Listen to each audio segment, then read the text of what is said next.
2024 is bringing us no shortage of new PS5 games. Here's a roundup of some of the best new and upcoming games releasing on PS5 throughout 2024. And as a disclaimer, these are the games we know about. There are plenty of unannounced things that may crop up during the year. You know, big first-party titles like, say, Insomniac's Wolverine don't have a release date yet. And other big things like Grand Theft Auto 6, we have no idea when that's really coming. So here's some of the more known stuff. Like we said, we've got 20 games to talk about, so let's get started off with number 20. The recently released Tekken 8 is really making fans of the series happy. It is another solid entry in the Tekken series where they rarely miss, if we're being honest, out with some new characters that bring some interesting things into the mix, a little bit more additions to the fighting mechanics, but otherwise a straightforward, fun Tekken game with a really cool little character creator, character modifier, and they continue the story, and they manage to continue to keep it interesting 8 games in. That's really impressive. Next, over at number 19, we have Stellar Blade. This one has been in the works for a while and has mostly been shown off as a graphical showcase. It very much looks like an Unreal Engine 5 game turned up to 11, and what it is kind of a sci-fi fantasy hack and slash adventure. It looks like it's almost got like a science fiction Devil May Cry thing to it, and I'm frankly all about that. Apparently you are this sci-fi paratrooper warrior named Eve, who goes to Earth on an adventure, but this Earth is destroyed basically. Mankind has moved on beyond Earth and lives in space colonies. So she's got to venture through this post-apocalyptic sci-fi Earth and fight awesome big monsters. That's really all we have to go on at the time of making this video. Sony and PlayStation have planned to reveal more soon, but as of right now, it just looks cool. That's all we got. But sometimes looking cool and fun is all you really need. Next, over at number 18, we have Skull and Bones. Yes, Ubisoft's long-in-the-works pirate game is finally almost here. What started off as, I guess, like a spin-off of Assassin's Creed 4 Black Flag's pirate-style gameplay, Skull and Bones is this big, massive multiplayer thing where you get to be your own pirate, build your own ship, man your own crew, and go on adventures. This thing has been delayed and delayed and delayed for years and years, and that could spell disaster, or it could spell an idea worth pushing through this long. We don't know for sure, but we're excited to finally check it out because, to be completely honest, the world always needs more pirate games. I know we have the, Assassin's Creed pirate games, we have Sea of Thieves, we have classic pirate games, but like Skull and Bones can really, hopefully, bring something different. We don't know for sure. We're going to judge it when we get our hands on it, when that releases February 16th. Next, over at number 17, we have Vampire the Masquerade Bloodlines 2.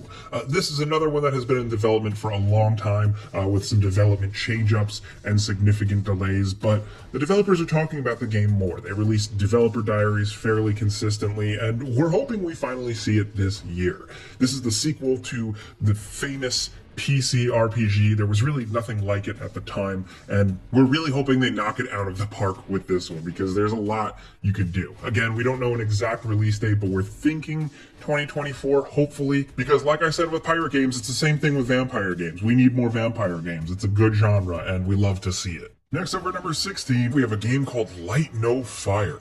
This is from Hello Games, the people who made No Man's Sky.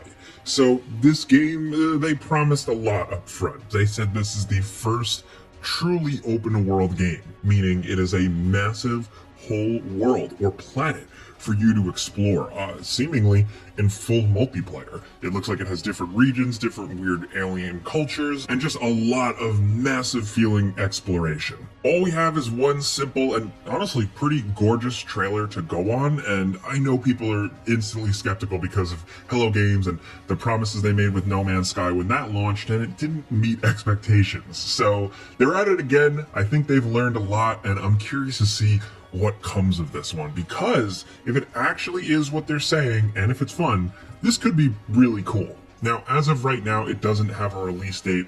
Some analysts and some speculators are thinking it's been in development for a long time, so we might see it by holiday 2024. I would love that, to be honest. I really want to see what the deal is with this thing, but whenever it comes out is when it comes out. Next, over at number 15, we have Warhammer 40k Space Marine 2.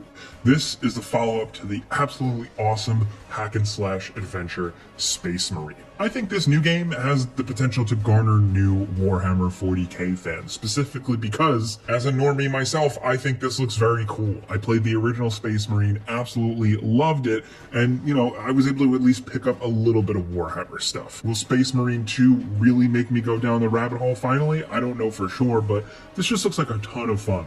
Beautiful visuals on screen, hordes of enemies to slay, badass main character, cool weapons, gore, like it's just video game 101. We really hope they nail it like they did with the first one. We're going to be checking it out September 9th, 2024. Next, over at number 14, believe it or not, we have Tomb Raider 1 through 3 Remastered. This might not be a big deal to some people, but for some of you older heads out there, myself included, it's really fun to see the original PS1 classic back in action, with a little bit of a fresh coat of paint. They definitely aren't completely remaking the thing from the ground up. Like you can see, it is still very clearly the old original Tomb Raider games with all their faults, but they have a lot of charm. And we're really excited to replay them and really revisit those worlds, because they were very unique at the time. Lara was very difficult to control, even back in the day, so I'm curious to see just where they fine-tuned things, where they updated things. They did confirm you're still going to be able to lock the butler in the fridge. That's a very specific reference to the old games, but if you played, you know what I'm talking about. Anyway, let's move on. Oh, and it's releasing February 14th of this year. Next, over at number 13, this summer we're getting Black Myth Wukong.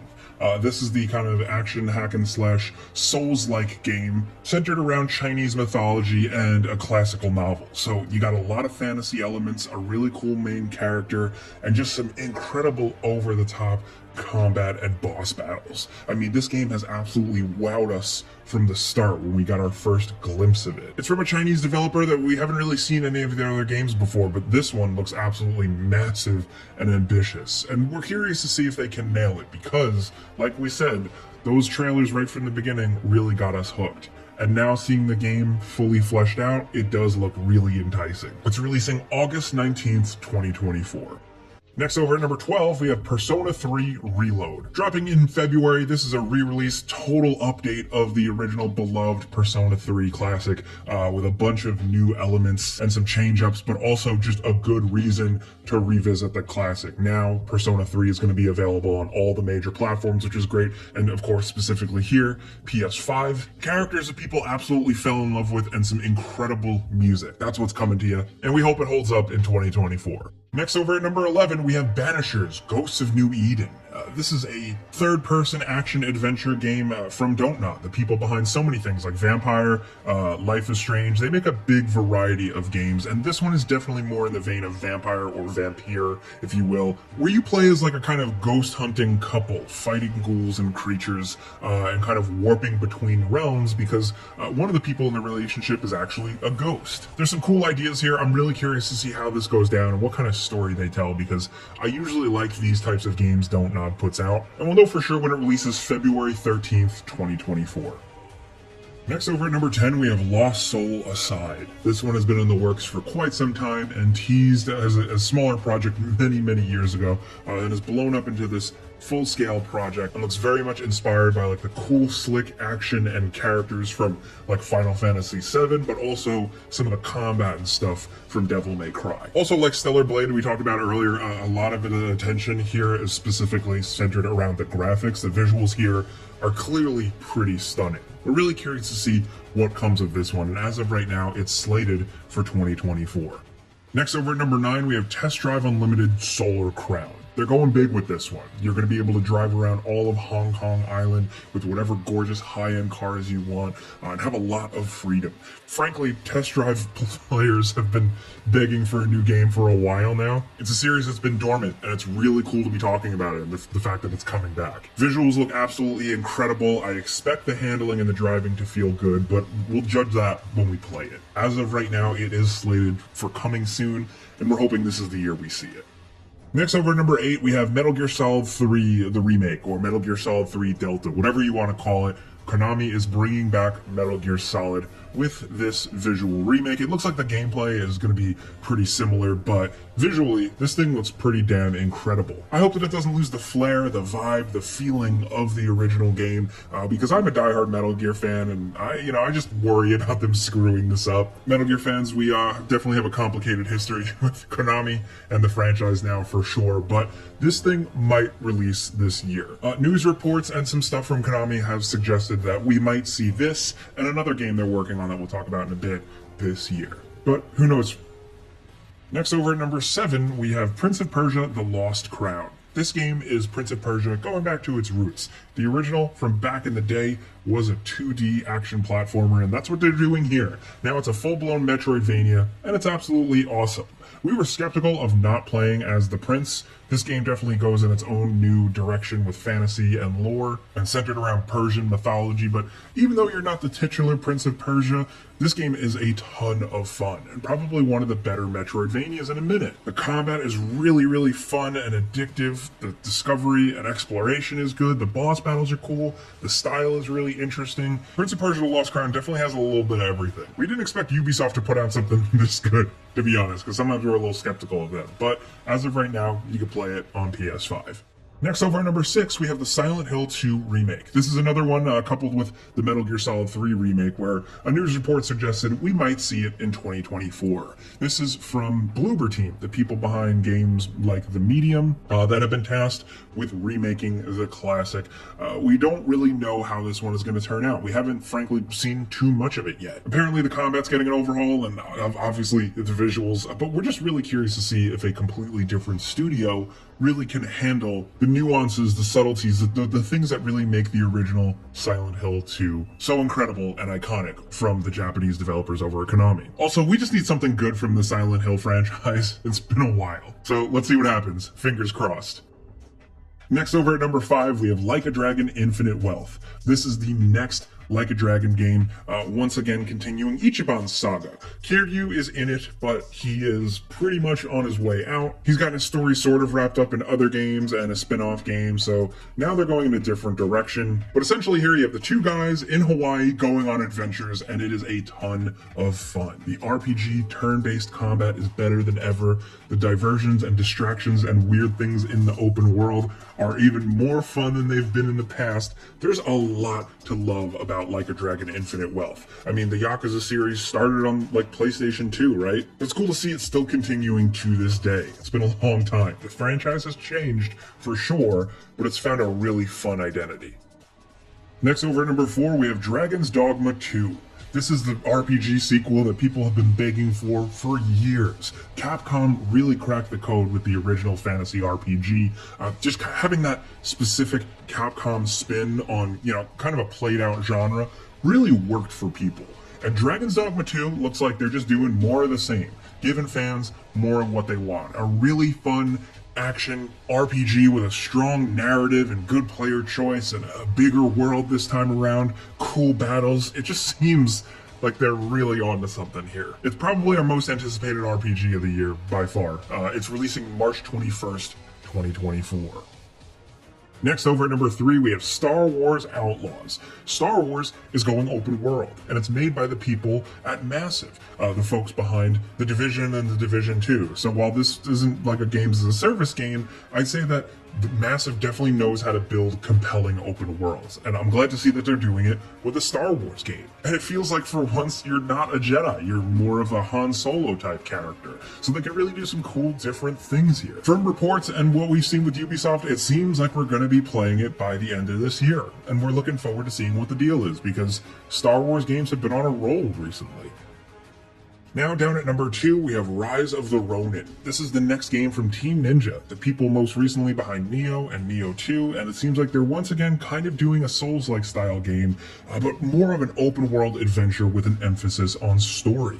You're in 19th century Japan, the region is changing, there is conflict, and you're this cool badass guy with gadgets and like a grappling hook and a glider, and of course a gun and a katana. The battles look really compelling and fun. There's some cool boss battles we've seen footage of, and we're really excited to get our hands on this one. Is it going to be as challenging as Nioh and Nioh 2?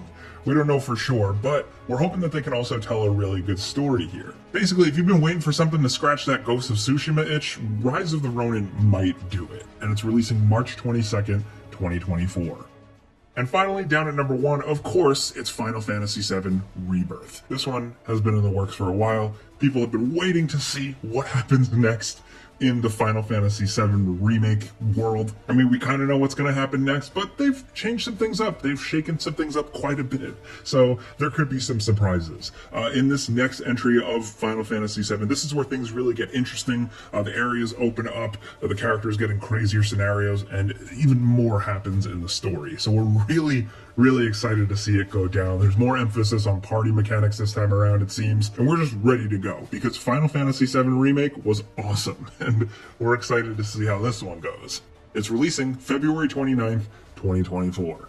But those are 20 games coming to PS5 in 2024. So let us know in the comments what you guys think. Of course, we could not fit every single game in the world, so if we missed something that you think we should talk about in another video, let us know in the comments. But if you like this video and you just like talking games with us every day, all you gotta do is click the like button. It really helps us out. Thank you for that. But if you're new, consider subscribing and maybe hitting that notification bell as well, because we put out videos every single day. But as always, thanks for watching, and we'll see you guys next time.